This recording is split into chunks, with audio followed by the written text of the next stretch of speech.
been obviously giving Leander's space, trying to respect his agency in anything, because he doesn't have much of it.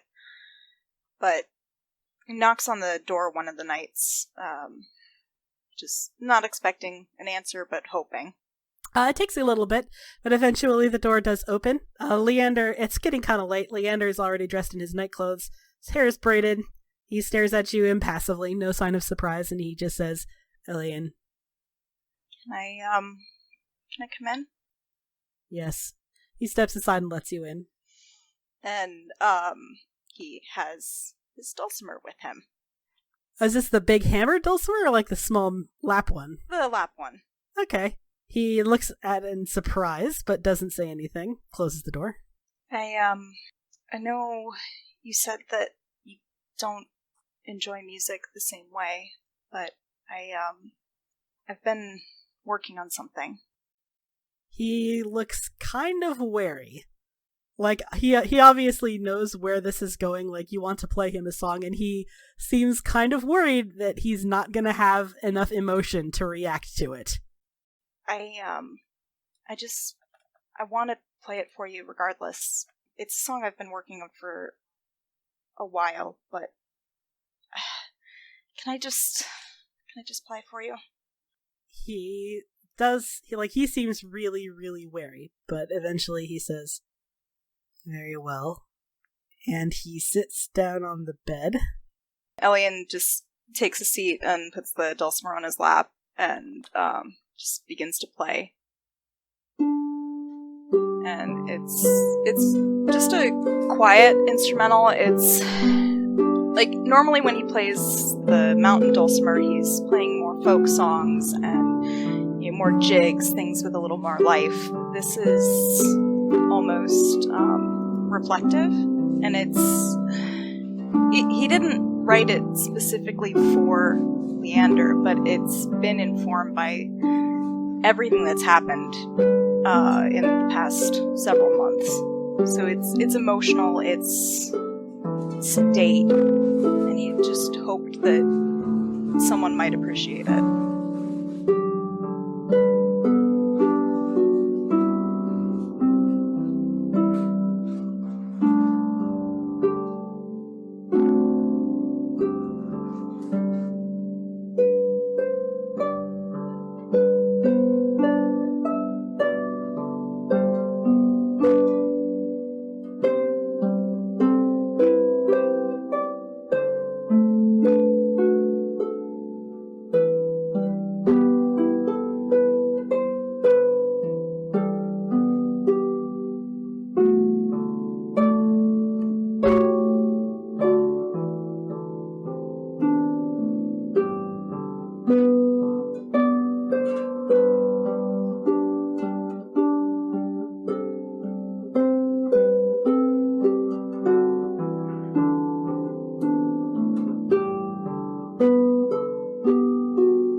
Throughout this whole process, he's sitting very quietly on the bed, just watching you.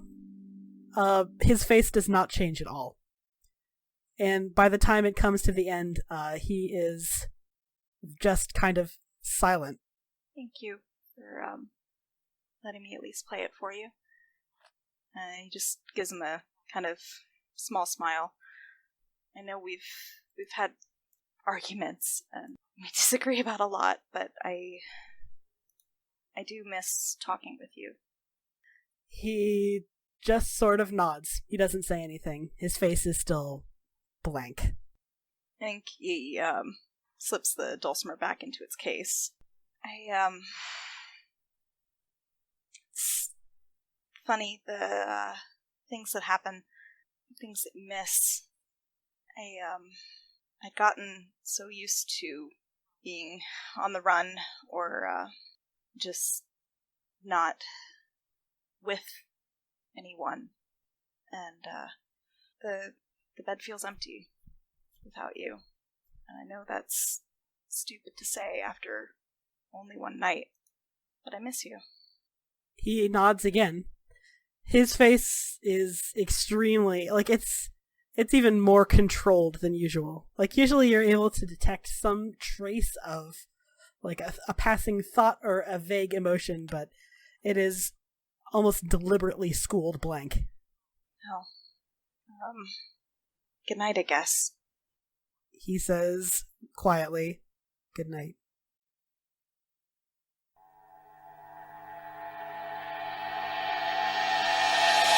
I want to say I want to be wandering, like, not the streets, obviously, like, at least outside in the garden, thinking about May and thinking about her during Mass. What a question to ask during Mass! If we're going to be involved, it's not going to be that long. Where would May be, like, in the middle of the night? In her room, probably? You can take a look around for her. She might reasonably be asleep. She does have the blank. Right, she is apparently extremely sick, yeah, so that definitely hastens my steps. Like, you know what, I should try not to bother her too much, but, like, make this quick. I need to go find her. You do eventually find her. She's in the library. She's reading. She looks like she's kind of tired. She'll probably go up to bed soon. I go into the library and... Excuse me, May? She looks up. She says, "Oh, hello, dear." And she pats the seat next to her on the settee. Definitely sit down next to her. I'm sorry to bother you this late. You're not a bother, dear. That's good. I was thinking about what you said during Mass. About our time being brief. Well, my time being brief, at least. Yes, that. And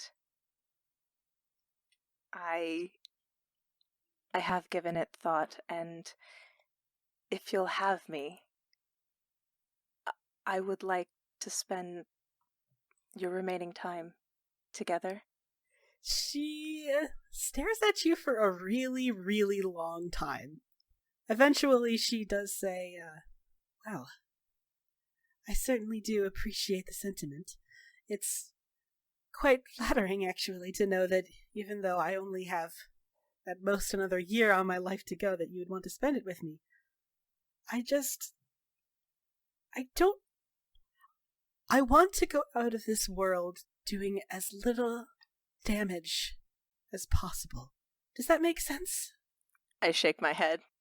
She says, I have friends and I have acquaintances. Goodness knows Dorian is going to be very broken up about this, especially because it was his friend that I was trying to heal when I contracted the blight. My death is going to cause pain, and I want to do everything I can to minimize it. Which brings me to you, my dear. She says, I don't want you to hurt more than you have to hurt. I am dying, and I don't want you to ignore that. I want it to be something that you acknowledge. And if it's going to make it hurt more, then if us being together is going to make my death harder on you, then I don't think it's something we should do. I reach out and take her hand and say, regardless of if we're together or not, I'll still be sad about you dying. And I think the best way for me to acknowledge the fact that you are dying is to at least try to make you as happy as I can. You would willingly do that? You'd consign yourself to making a pain hurt worse? Why? Because you're worth everything, May. You are light, you are beauty and grace, and even if you try not to make us hurt, we're all still going to grieve. Dorian will still blame himself, and after all this, I will still love you. She's actually getting kind of misty-eyed. But she tries to keep herself together and hide that fact. So she sort of stares down at her lap, and She's just scratching her face. She's not wiping a Right, tear it's away. fine. It's fine. She's totally fine.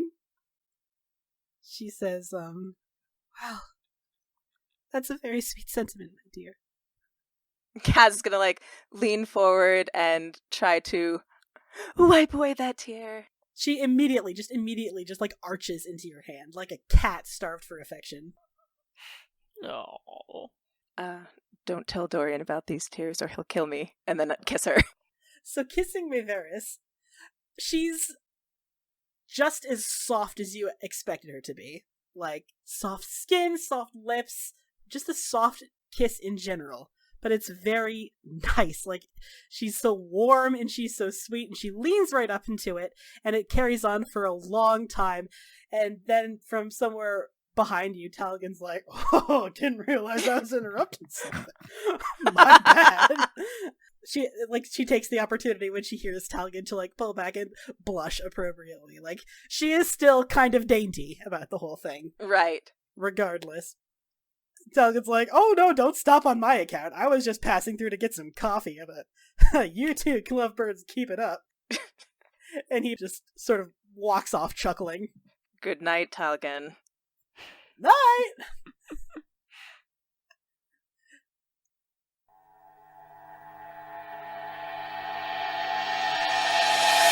Elian, you are having a dream.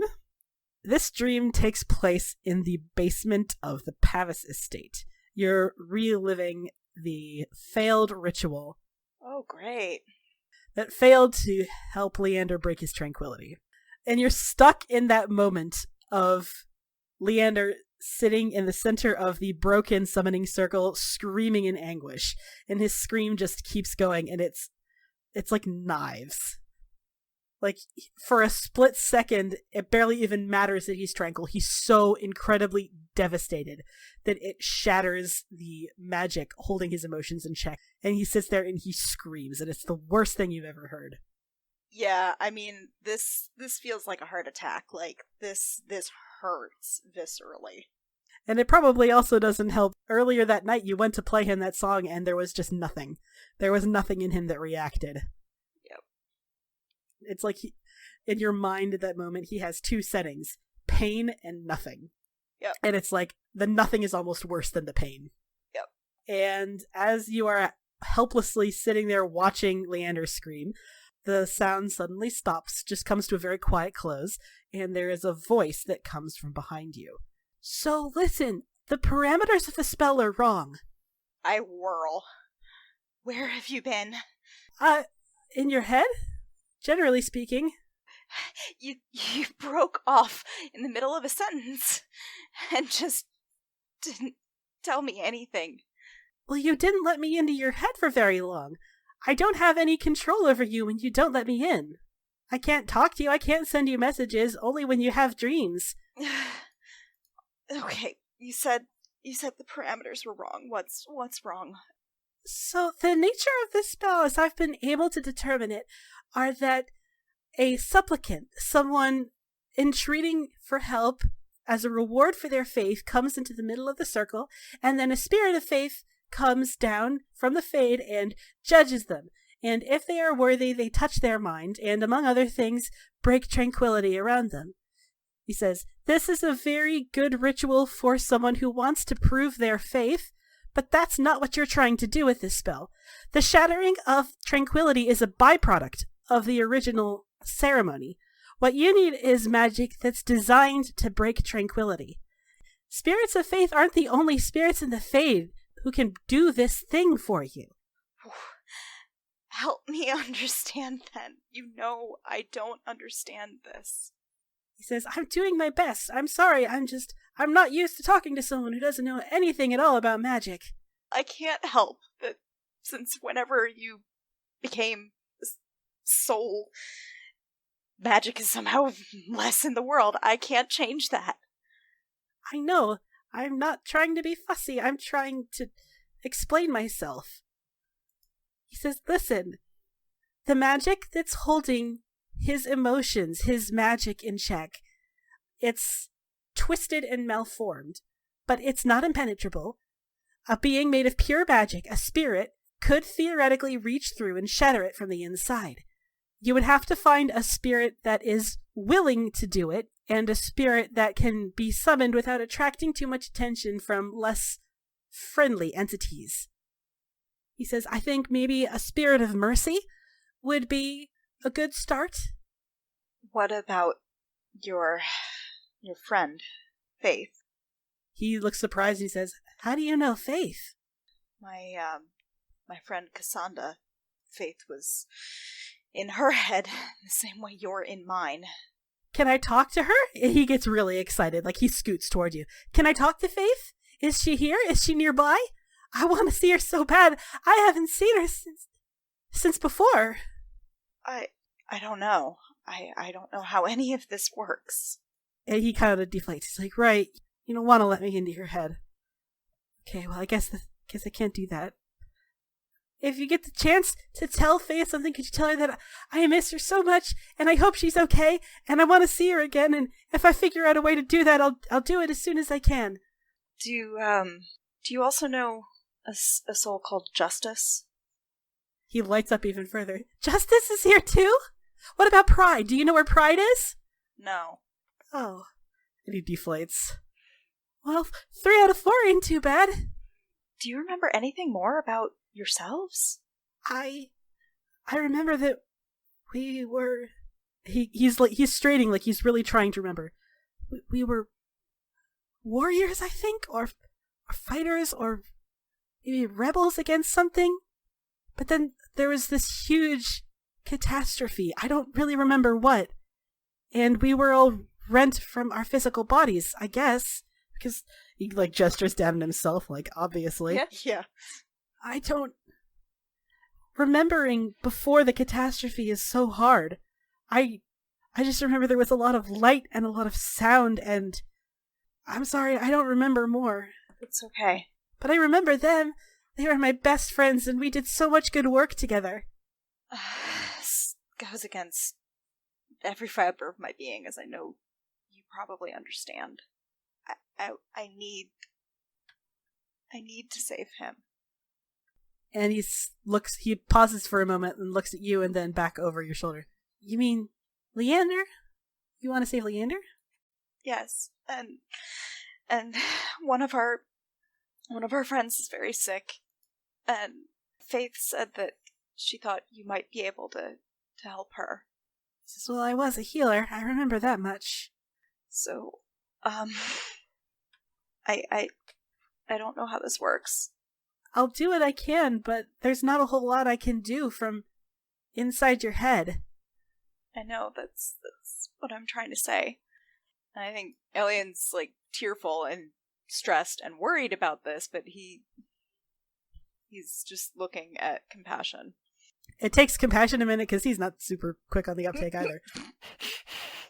Eventually he says, oh, so you're saying you're okay with it? I can't live without him. And you're my only chance. He says, You're really sure? I know how uncomfortable you were with it the first time. I don't want to force it on you. You're not forcing me.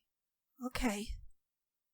Well, if you're really sure, I can certainly do a lot more if I have easier access to your eyes.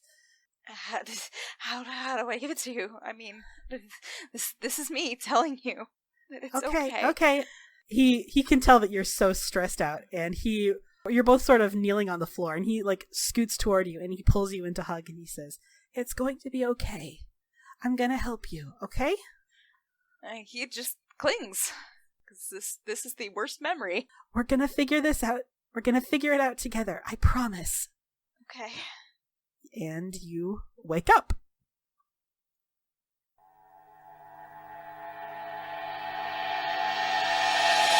Cassandra, you are in the library of the Pavus Estate, and you are standing absolutely immobile as Maevaris is passed out on the floor. Lovely. You can't move your arms and legs. You are unable to even breathe.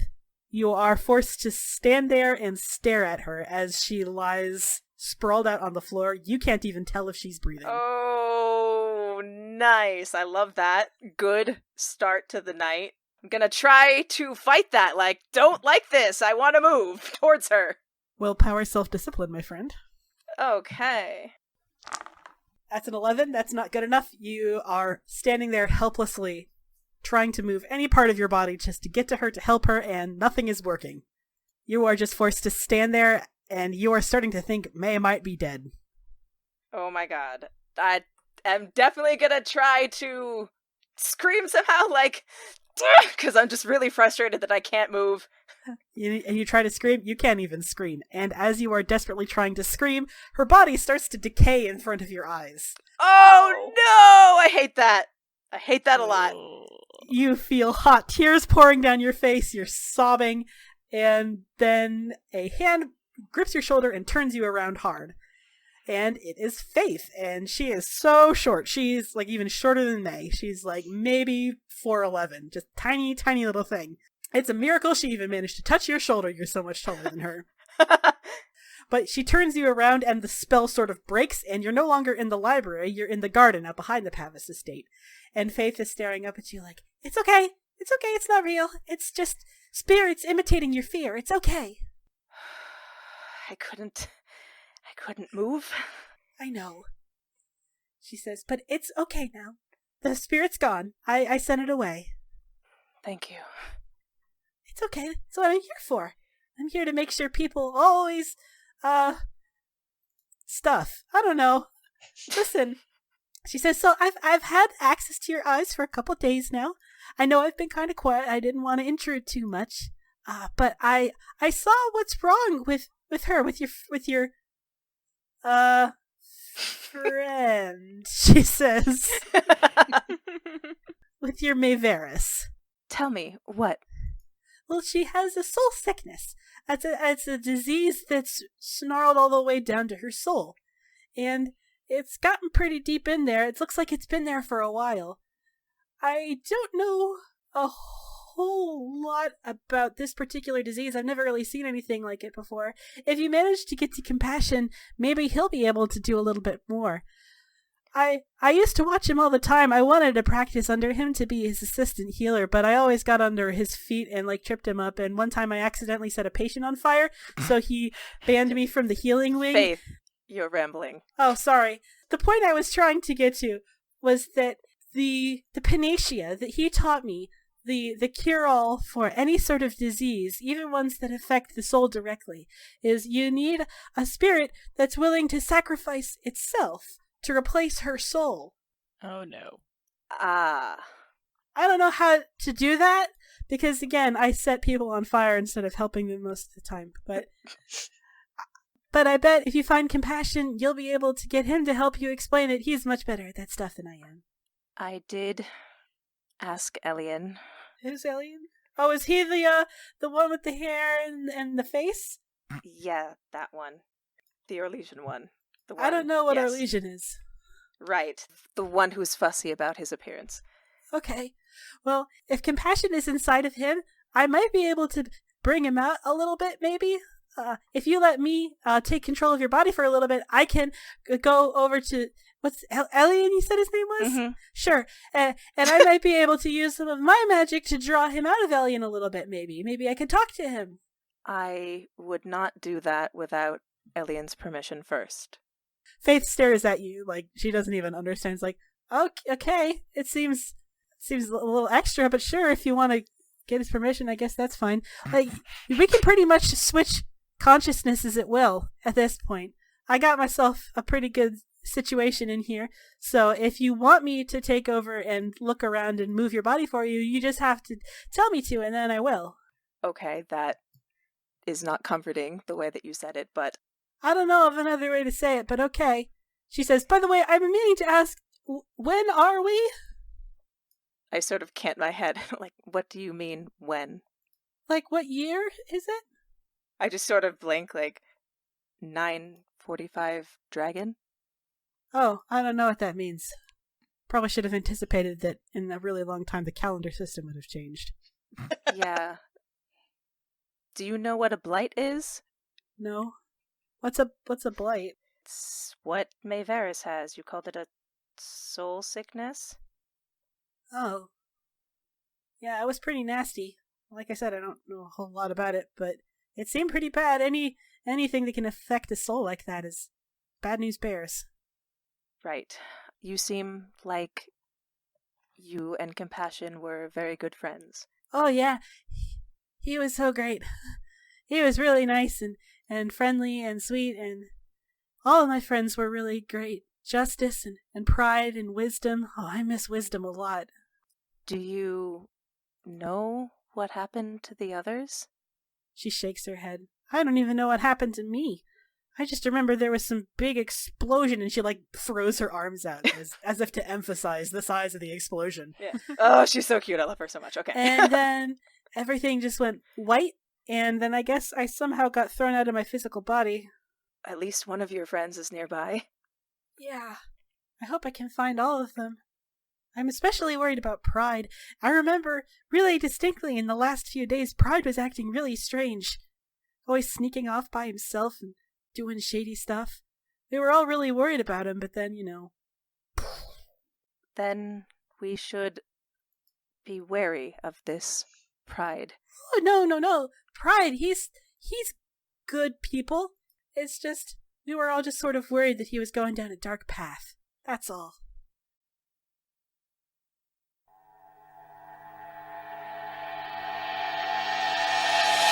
Happy Wintersend, everyone! Wow! It's Wintersend morning. You all wake up to something that smells absolutely delectable. And as you come downstairs, you're expecting it to be Mayveris who's the one cooking, but actually it's Leander. It's Leander who's the one in the kitchen. And he is cooking up something that smells absolutely wonderful. And who comes down first? It's probably Elian. We've canonically established that he's an early riser. Not as early as May, because nobody usually is. Yep. Yeah. May is actually sleeping in today. Yep. That's valid. Yeah. She's sick. She's very sick, yes. Elian comes in and, like I said, was expecting May and is pleasantly surprised. I didn't know you cook. I don't usually. I only cooked for my old master. What's the occasion? Is it just... He shrugs. It is Wintersend, and Mayveris was still asleep, so I thought I might as well. We don't want to give Dorian the opportunity to try to cook. Last time that happened, we almost burned down the Pavus Estate. Uh-oh. Can I help you? He eyes you. I do not require any help. Elian rolls his eyes. Alright, I'll just get plates then. Very well. Happy Wintersend. Happy Wintersend. I want to come down right at this moment and be like, hello.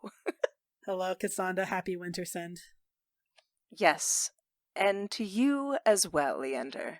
And I just, take Elian by the shoulders and I'm like, happy Wintersend. Happy Wintersend to you. Cassandra, as you grab Elian by the shoulders, you hear a tiny little chirping voice in the back of your head.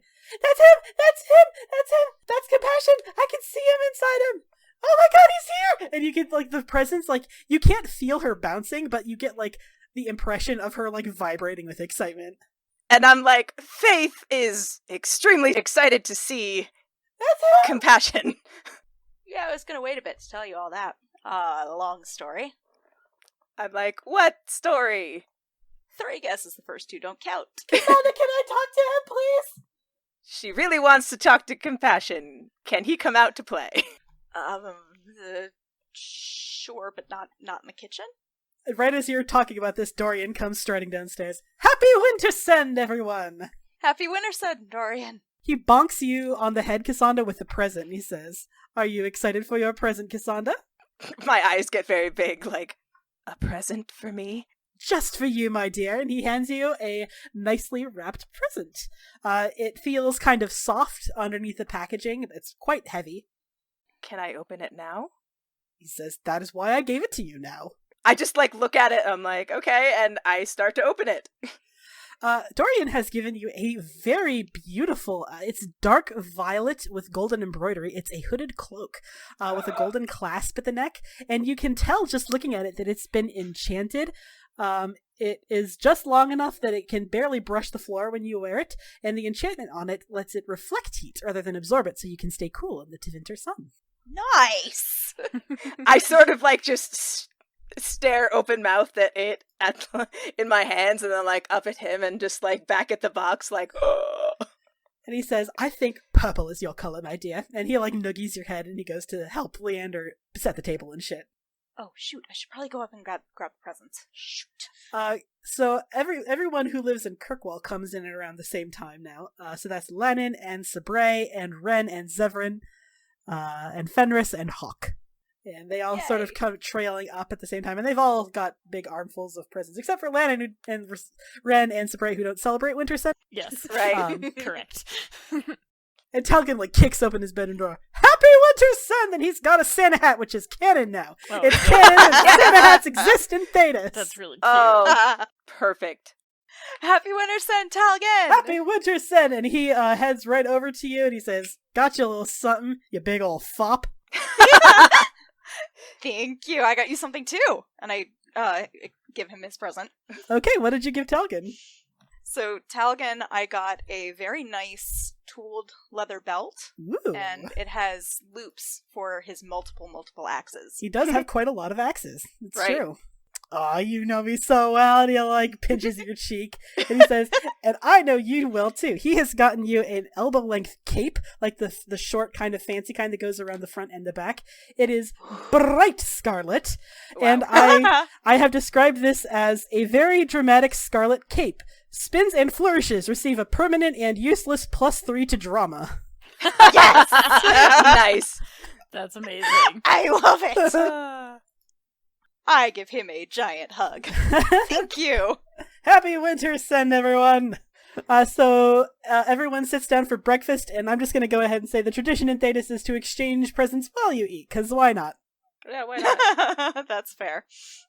I mean, Elian's going to start off with the people that obviously celebrate the holiday, and also with Cassandra, because so sweet. It's her first Wintersend. She needs another present. I'm just still like, guys, I got a box, and in the box was this, and I'm like showing it off to people. Oh, you're gonna love mine. You're gonna love mine. Okay. Open this one. Open this one. Another box. Okay. And then like I open it like really, really slowly for dramatic effect. There's a small enamel box inside. Wow, it's another box. I'm like, wow, thank you for the smaller box. It's a trinket box. You can keep things that are precious to you in it. Aww. And I sort of lean forward. I'm like, Elian, I can't fit Mayveris in here. I know, I'm sorry about that, but you could keep a picture of her. Leander is the last to sit down because he was the chef, so he's like making sure everyone's got good portions of food. And as he comes around to you, Elian, he sets a very small little present in front of you next to the plate. Thank you. And I shuffle through my stash of boxes and I slip him his own present. So like I mentioned before, the present that you get is proportionate to the relationship that you have with each NPC. Each of you will get a actually good, like usable in-game present, like an item or a magical item or something like that from your love interests. And then any other presents you get from NPCs is based on whether or not they like you. No one warned me I had to be likable. Oh no! So do you want to open Leander's present? Yes, I 100% do. So like I said, it's very small. It's maybe about the size of a ring box, but don't worry, he's not proposing to you. Lol. You open up the small wooden box, and inside is a thumb pick. Ooh. A ring made of dark metal worn on the thumb used to play guitars, lutes, and other plucked string instruments. While using this ring to play any instrument, receive a +3 bonus to the dragon die of any roll. Nice. That's solid. Excellent. Love it. Like, he delicately set down his present to Elian right next to his place. For you, he smacks you on the head with it, and then hands it to you. Ow, motherfucker. Happy Wintersend. I think I don't know, I like Leander. I take a good humor. I'm just like, I didn't even know we celebrated Shem holidays around here. That far gone? I was raised with Shem. I was born with the Shem. I forget sometimes. You could have been a Dalish. It's not too late, he says, open your present. I open the present. He has given you a set of brass knuckles, and I am very, I like the description of this. I'll read it out loud. When you suspect someone is lying, the wielder may punch the subject and force them to make a willpower self-discipline TN13 roll, blurting out the truth on a failed test and dealing 1d6 damage regardless. This is my favorite thing. While striking a subject out of combat, the roll to hit automatically succeeds. The magic of this weapon does not protect the wielder from the consequences of punching someone. The magic cannot affect the same subject twice. Delightful. That is amazing. Don't ask me where I got them. I will not.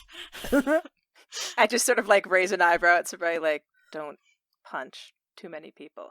I cannot make any promises. I'm like eyeing Lannon out of the corner of my eye.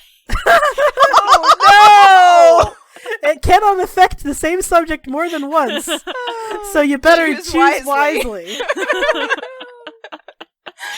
Say that you like me, you son of a bitch. Oh, Oh no! Do you like me? Slam. Well, I think now that the precedent has been set of giving you presents, I slide a present your way, Sabray. I'm like looking horrified. Like, I did not realize we were going to celebrate this holiday. You know, I don't celebrate this. No, I know. I wanted to get you something. I like look at it suspiciously. Is it going to explode? No. I open it, but very carefully. Your suspicion is not at all justified. It does not explode. Okay. It does not shoot ink. It does not do anything horrible. No, it's a very nice, fancy spearhead. Elian says as you look at it, I know that the size of a spear shaft is dependent on the height of the user, so I didn't want to get it mounted or anything, but I know that you fight with a spear a lot, and I thought you might like it.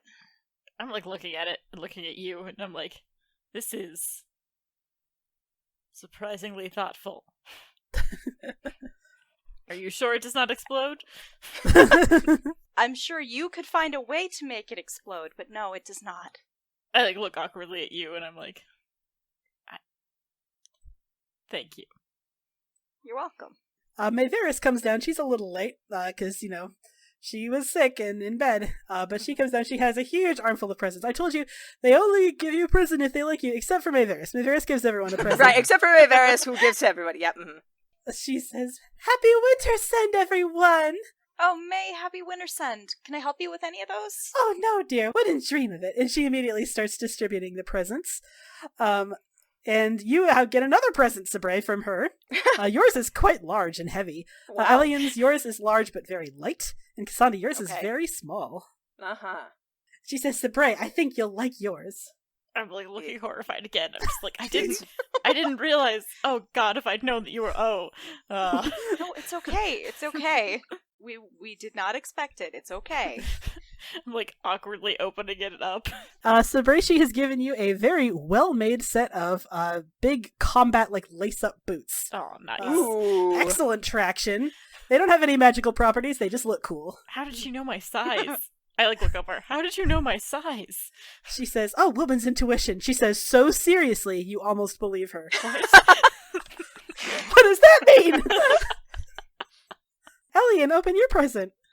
Okay, thank you. I just rip into the paper. She got you a very fancy wide-brimmed hat with a blue peacock feather in it. Oh my god. You know me so well! The most Orlesian. I love it. I saw it and I thought of you, and I knew you had to have it. Thank you. And I just pull her into a hug. Oh, and she pats your back. My turn. You open it up. It is in a small, very fancy box. It is a beautiful pendant that looks like it is inset with opal. It is called the Pendant of Faith. Once per encounter, the wielder of this amulet may re-roll the dragon die on any magic roll. Ooh. That's very useful and very flexible. So Right. use that well. I just sort of stare at it and then stare at May and just whisper, "Thank you." She smiles and she says, "Don't mention it." And she has a different sort of look in her eye now. Maybe because something happened last night. I know, it's almost that. Ren is just by now sitting down. Everyone has had to help him because, legs don't work so good. Mhm. And he said, and Ren is immediately like, well, why is everyone giving you presents to each other? What's going on? Zephyr says, it's Wintersend, Tesoro. He says, oh, what's Wintersend? Shem holiday. Oh, okay. You guys have fun with that then. And he sits down. And Zephyr says, which reminds me. And he hands he didn't even bother wrapping it for you, Elian. Zephyr That's fair. hands you a little bottle. It is glass and it is labeled with a small white label that says crow poison. He has given you a bottle of crow poison. This particular bottle contains enough for 10 weapon applications. There's actually in the book, if you look it up, there's a statistic thing for crow poison. Oh, I know. Wow. So you might want to look that up and jot that in your inventory. Oh, yes. He says, I know you were asking, and I figured I could whip you up a bottle. Why not? Thank you. I got you something too. Oh, my goodness. It's just a soft package. There's no box or anything to it. He sits down next to Ren and pulls it open. And, I don't know him very well, and, I didn't want to get him anything weapony or whatever. So it's actually a very simple black shirt, but it has black work embroidery Ooh, black on the black. cuffs and the collar. Ren's like, nice. Yeah, and he also tosses a small package to Ren as well. I got you one too. Ren barely catches it in time. Like, the fuck? He was not expecting to get a present. He didn't even know today was present day for you Shems. But he opens it. Sure. It's another shirt, because again, I wasn't sure what he would even accept, because I knew that he didn't. I was not expecting this, but thanks, I guess. You're welcome. And Dorian says, oh, by the way, he leans down, he went and got the mail before he sat down at the table, and he says, a package came for Sabre, he says, and he hands it across the table to you, Sabre. What? Oh. He says, it's from Divine Victoria. Oh. It's not like that, Ren.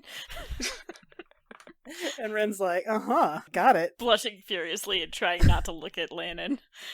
He's like, no, actually, I believe him. Leliana, her taste, she's way too much taste to go after you. So, yeah, I know, I believe that. I punch him in the shoulder. Oh, he's an asshole. And I open up the present. She has gotten you the Book of Shartan. The Book of Shartan is it's one of the stricken books in the Chant of Light, the one that was declared blasphemous and heretical slightly before the Exalted March on the Dales. The Chantry wanted an excuse to invade the Elvish kingdom of the Dales, and so they struck all record of Shartan from the Chant of Light. But copies of the Book of Shartan still survived, and this book is all about Shartan, the elven slave from Tevinter who helped Andraste fight the Tevinter Imperium. Oh, this is really cool. I'm like, I sit next to Ren, I'm like, look what you got me! I don't even like books that much, but I'm pretty excited about this. He fights Shems, yeah! Right, I look at Ellie and I'm like, our present? I brought it down. Okay. Here, you give it to him. Okay. And I'm like, Dorian, this is from me and Elian. Oh, well, that's so thoughtful of you. And he opens it.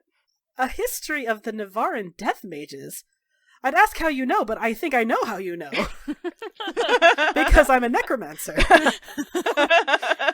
We hope you like it. He says, oh, I do. Thank you very much. This is very thoughtful. And he immediately flips it open.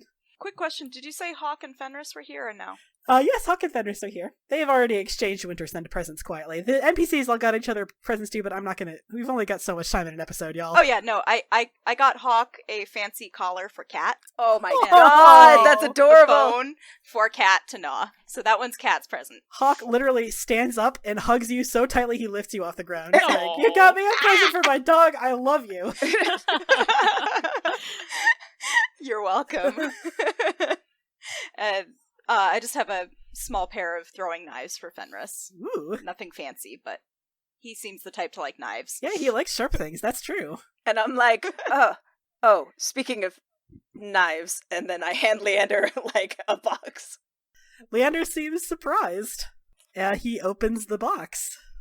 There are daggers inside! He does like daggers, too. He does like daggers.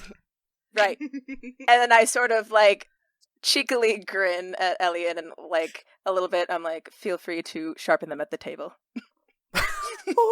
Oh, that sex gets joke, you a sex death joke, glare. sex joke. Sharpening knives. I'm funny, damn it. I know how to make sex jokes. The ace she did it. She'd made a sex joke. Everybody Thank applause. you. Try so Thank hard. you. And then I also need to give Elian his present, and I'm like, I think I got the hang of this, hopefully. Thank you. And I open it up. It is a cream-colored embroidered tunic, and I'm like, it seems to be in fashion, these things, because you just gave like 2 of them. Thank you. And I just pull you into a hug. Okay, then I look at Yariel like, and I'm like holding this small box like, do you want it? I'm looking like horrified at you two, and he's like, "Not you two. I thought I was safe." I'm sorry. I was with no. I was with the No. humans. Tomorrow, I take it. It's very thoughtful. It's the most thoughtful. Inside the box is a wolf's tooth for hanging on your spear. Oh, how nice. That's cute. You know, because Fenharel, and now that we've met him, we should definitely kill him. Anyway, here's a wolf's tooth. So I slip May a gift, and inside is this lovely, kind of sheer, shimmery blue scarf. Ooh. And I have hand embroidered some silver stars on it. Oh, darling. Honestly, you spoil me. Only the best for you.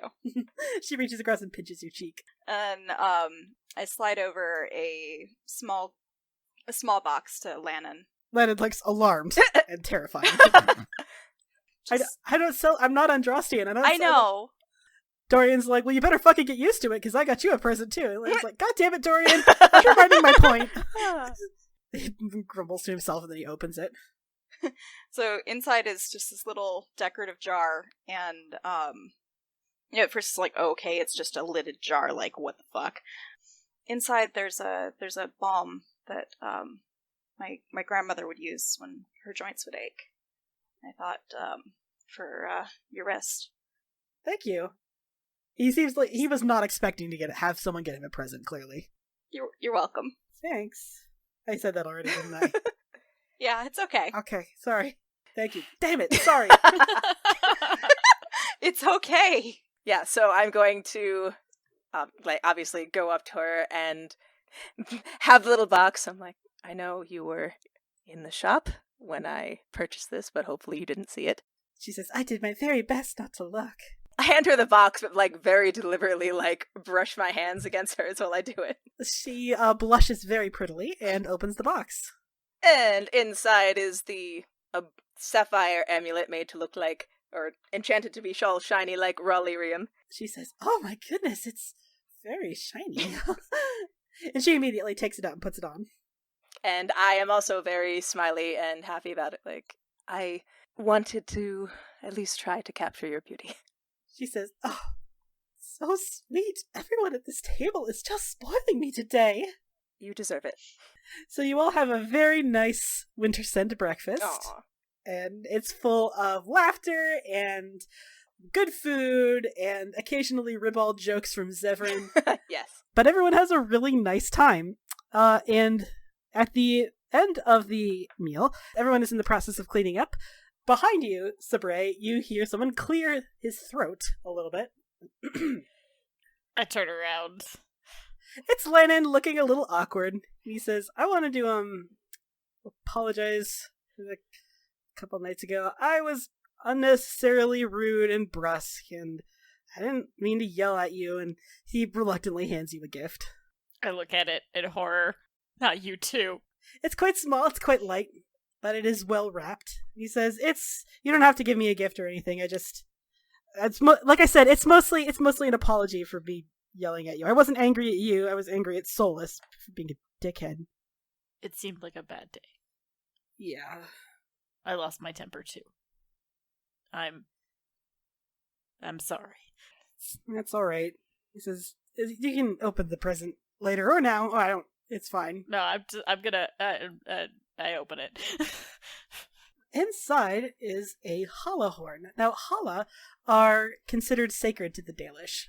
Hala are small, sort of deer-like animals. They are bred, they pull the Aravels, they commune. The Dalish have like Hala keepers that literally communicate and commune with Hala. One of the elven gods, Ghilan, is the mother of the Hala. So they're very intrinsic to their culture. And so you have this multi-branched sort of weaving horn. Each thread of the horn has been hollowed out, and it has been turned into a war horn. Hala horn, a hollowed-out Hala horn painted black and carved with elven runes. While in combat, the wielder may blow it like a battle horn to inspire their allies, giving all who hear it a +1 bonus to the dragon die on every roll. Oh, that's really cool. Yes, and this is a big deal. Like, one of the big reasons Dalish caravans get attacked is because Hala horns are so precious. This is a big deal. A Hala horn is a kingly gift. I think I'm sort of staring at it and like just complete shocked silence. I look up to him and I'm like, where did you get this? Oh, when my clan was killed, a lot of the artifacts were taken back to me at Skyhold when I was still the Inquisitor, and they've just been sort of gathering dust. It's hard for me to look at them sometimes, and I don't know. I figured it'd be better in the hands of someone who could use it. I'm just sort of staring at it, and I think there's like my eyes are kind of tearing up. But it gets awkward immediately. I just look at him and I'd say very genuinely, I don't think you know what this means to me. Thank you. No problem. And then he stands there awkwardly. I also stand there awkwardly. I'm looking at him. I look down at the horn again. I'm just like, anyway, I should. Yeah, go. I'm gonna go tell Ren about I gotta bye. go tell. Oh I'll see you later.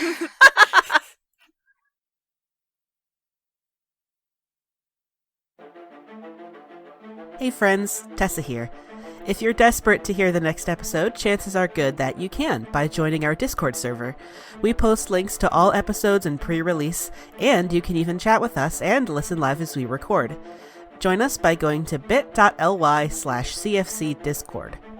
For more information on the show, character biographies, and links to social media, head to our website, critfail.club or critfailclub.com. You can follow us on Facebook, Twitter, and Tumblr. Crit Fail Club does not advertise at all, so if you like what you hear, tell a friend who might also like it, make a post on social media about it, or leave a review on Apple Podcasts. Full episodes are available on our YouTube channel, bit.ly/CFC channel, or wherever you get your podcasts.